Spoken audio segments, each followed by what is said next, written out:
Hey, it is that time again. We have more questions that have come in over this week and wanted to jump in and answer some. This one, there's definitely a theme, and I'm so glad people are reaching out and asking these questions, because if I have a question myself, there's usually a big list of others that have that exact same question. So for those sending these questions and these types of questions in, you're not alone. It's amazing how many people have the same questions. So I'm gonna jump right in without further ado. I am exhausted with holding boundaries, holding him accountable and being supportive. I wanna help him, I truly do, but he does not respect any of these things and continues to drink and use. What should I do? I know this is gonna resonate with so many people, because this is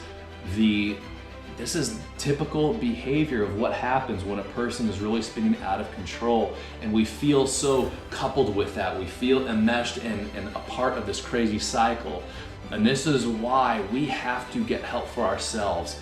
I said it a few questions back about, it's just like when we fly, the stewardesses give their whole speech of, in case of emergency, when the oxygen comes down, put it on yourself first. Then tend to your kids, help anybody else that needs the help. But I have to take care of my oxygen first so I can breathe.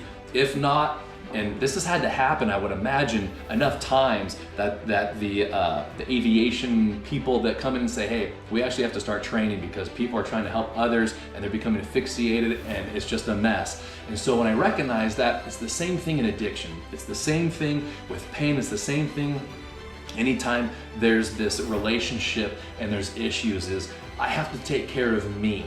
I forget who said it, but they said, I'm gonna take care of me for you, and you take care of you for me. And when we're in a relationship where both are actually living by that, it flourishes.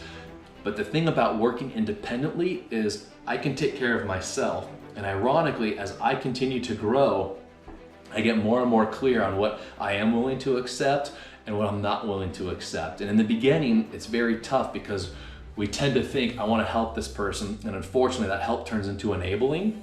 And so this person sounds like they're actually, and this sounds weird, but exactly where they need to be, so they can finally pull away and say, I am here for you when you are ready.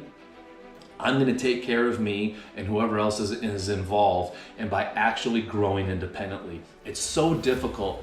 I know when I speak about these things, in theory they sound so simple, but when it comes to having our emotions in, having all the history from the day we met that person to now, and all these jumbled up feelings, it gets so difficult. So I wanna say, hang in there. This isn't the end. Even if it is with this individual, and I don't know if you're married, dating, but even if it is the end, I can still take care of myself. And what's interesting is we've actually worked with several couples that ended it. Individually, they went through their process, got healthy, and then down the road ended up coming back together, both at much healthier places and are in incredibly healthy and loving relationships. However, I don't know if that would have happened if they hadn't have said, I need to go ahead and take care of me for right now and really work on me. I've used the term a couple times, healthy selfish. I'm gonna be healthy selfish and take care of me. And so what should you do? Continue holding the boundaries, continue with the accountability, continue being supportive of the love, but I know it can be exhausting. And so by breaking that off and becoming independent in my growth, seeking help through either therapy, group therapy, sponsorship, friends that are supportive and healthy, and it's not a bash fest necessarily, but more solution mindset or growth mindset of what I can do, I tend to get healthier. And then the organic byproduct is the behaviors that were present before don't seem to bug me as much, because I'm getting healthier of what I will and will not tolerate, and then I'm able to set those boundaries. Again, the easy part is setting the boundaries. The most difficult part is holding them. And so when the person comes up of saying, I'm gonna have to disconnect, I'm gonna continue to grow and get help, we can go ahead and schedule another talk a week from now, but I'm gonna pull away. So I'm hopeful that that will help of sometimes we just need to give ourselves permission to say, I'm not giving up on this person, but I am gonna go ahead and independently grow on my own so I can continue forward in my life. without judgment, without pointing fingers, but of really just focusing internally to take care of myself.